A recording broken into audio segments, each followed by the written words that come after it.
cardiology are statin drugs. And statin drugs lower cholesterol, but specifically lower LDL. And there was thought to be, the best that we have in medicine to prevent heart attacks, etc., strokes, and all-cause mortality. But when I broke that data down, the first thing that, I understood, which was not something I was trained to do in medical school, is the absolute benefits from these so-called randomized trials done by drug companies of the statin drug in individuals is very, very small. So, for example, if you have not had a heart attack or not had a diagnosis of a severe blockage in your coronary arteries, the benefit of a statin over a 5-year period, on non-transparent data, by the way, we'll come back to that. So this is likely best case scenario, right? Is 1 in 100. So that means there's a 1 in 100 chance if you take that statin religiously and you don't get side effects, it'll prevent you having a non-fatal heart attack or stroke without prolonging your life. Most patients are not told that. Wow. But actually, that's the most ethical way of engaging in informed consent, right? For lots of reasons. This is not going to prolong your life. There's a 1 in 100 chance that this is going to do anything good for you. And most people in the world taking a statin drug, Gary, which is estimated to be prescribed between 200 million and 1 billion people worldwide, are not going to get any benefit. And they're not even told that. This is how extraordinary and crazy this health misinformation mess is. It's the whole reason for informed consent. Absolutely. Is to not explain the randomized clinical trial to the patient, but to give them informed consent, like data like that, so they can actually make an informed decision. Absolutely.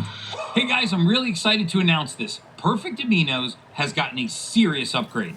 They've added nucleotides, the building blocks of our nucleic acids, DNA and RNA. And this is important.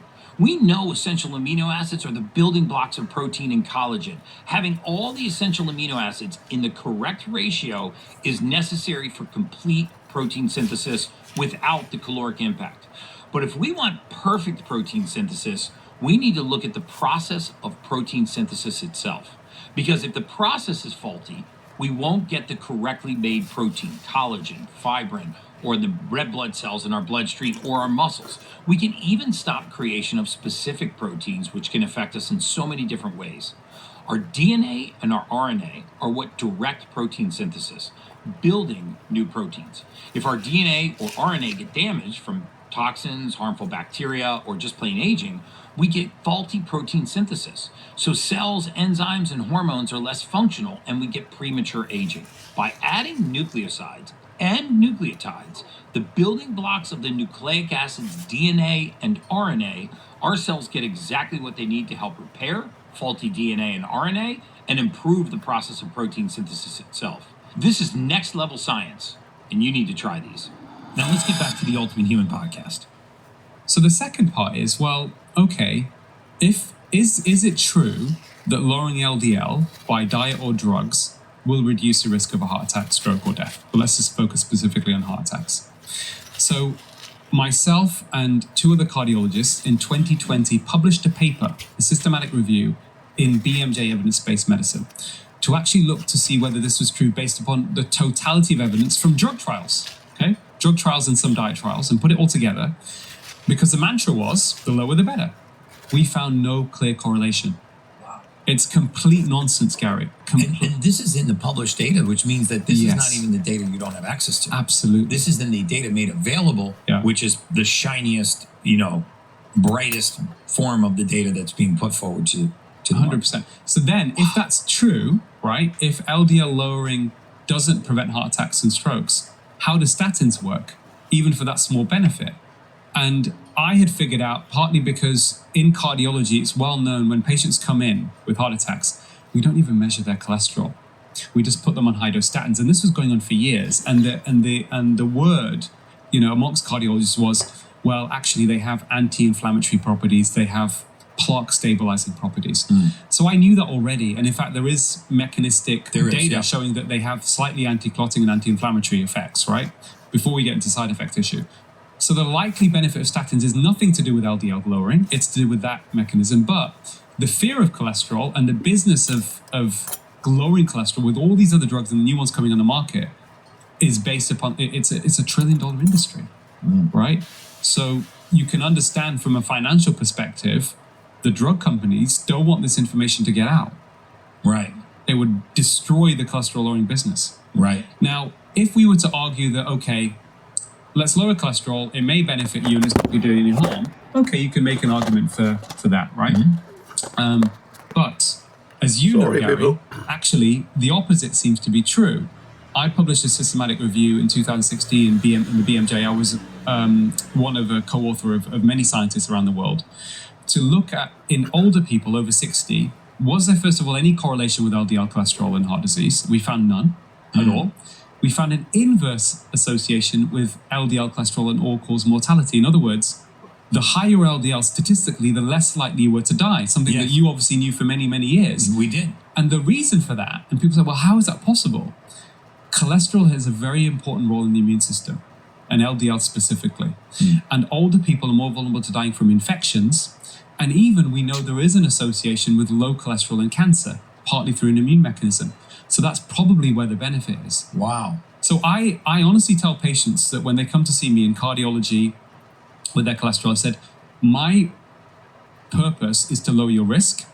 I have no interest in lowering cholesterol for the sake of lowering cholesterol. Right. And interestingly, now they're tying these, this hyper deficiency or hypodeficiency in cholesterol driven by statins, as there are links now being drawn to early onset of all kinds of mental conditions, dementia, Alzheimer's, hormone disruption.